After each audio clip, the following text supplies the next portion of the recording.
The preamble to the Constitution of the International Labour Organization starts with a very strong and simple statement that universal and lasting peace can be established only if it is based on social justice. Further on, it declares categorically that the failure of any nation to adopt humane conditions of labor is an obstacle in the way of other nations which desire to improve conditions in their own countries. This is a magnificent assertion of the linkage between the destinies of different nations made at a time when globalization was hardly recognized as a word, let alone a concept. The ILO showed itself thus to be an organization for all times, its mandate firmly rooted in a pragmatic assessment of what needs to be done if our world is to be regulated by peace and justice. Moreover, member states of the ILO are represented not only by government delegates, but also by delegates of employers and workers, thus making the organization not only unique among international agencies, but uniquely geared towards a future when international agencies and organizations would need to be the voice not only of governments, but of the true representatives of nations, the people. In choosing the need for a new era of social justice as the theme of this 100th session, the ILO has shown itself once again to be not just in sync with the times, but perhaps even to be running a little ahead. Universal and lasting peace has certainly not been assured for the human race, and there is an urgent need to try to find new and better roads towards that goal, which must always be kept in sight, even if all too often it seems to be unattainably remote.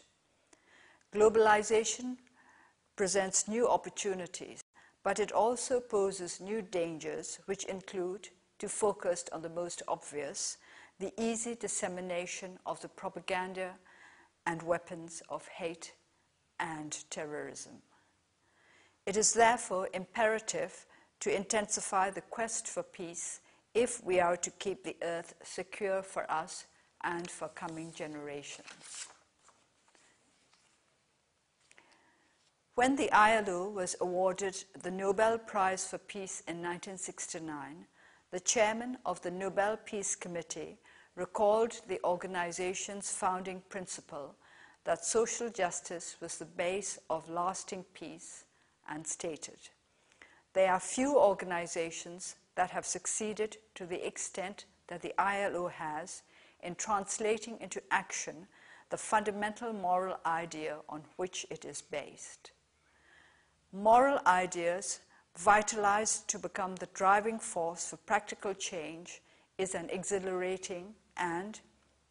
as the ILO has proved, not an impossible dream. The current guiding philosophy of the ILO, the decent work agenda, based on international labor standards, employment, social protection, and social dialogue, could constitute enormous strides towards social justice and hence progress and peace. We look to the organization to uphold its record of success through the achievement of these objectives and, in keeping it with its credo, to ensure that no nation must be allowed to fail if all nations are to triumph. Here, I would like to make a special appeal for my own country, Burma. Once upon a time, it was considered the nation most likely to succeed in Southeast Asia, but now it has fallen behind almost all the other nations in this region. The work of the ILO in our country has highlighted the indivisibility of social, political, and economic concerns. In its attempt to eliminate forced labor and the recruitment of child soldiers, the ILO has inevitably been drawn into work related to rule of law, prisoners of conscience, and freedom of association. 6 months ago, the National League for Democracy, and other organizations and individuals who have been struggling for political change in Burma established a people's network that incorporated social and humanitarian projects into a broad program for democracy and human rights. The growth, rapid beyond our expectations, of this network is evidence of the indivisibility of social, economic, and political concerns, and of the hunger of our people for a society secured by acceptable norms of social justice joined to political and economic progress. We look to the ILO to expand its activities in Burma to help usher in an era of broad-based social justice in our country.